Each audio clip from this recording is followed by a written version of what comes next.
Tim from your 6 Studios. Today in this video I'm going to show you how to take a screenshot on your Android phone without any of the buttons. So this is rather easy. I just have this accessibility menu right here. I can just tap this at any point in time and then I can go to screenshot and it'll take a screenshot. So that's probably the easiest way to do it. Now you could take a screenshot on some of your other devices. If you go to the gestures menu, there might be an option on there to like swipe across. You can try looking for that.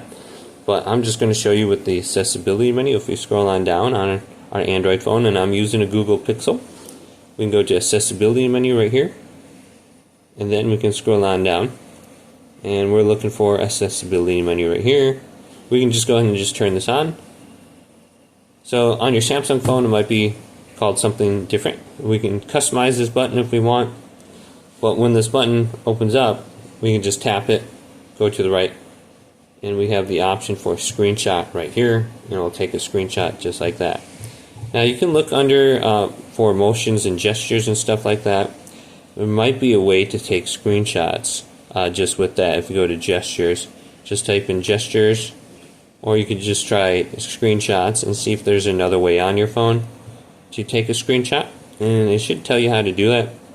So it says use screenshot, something like that.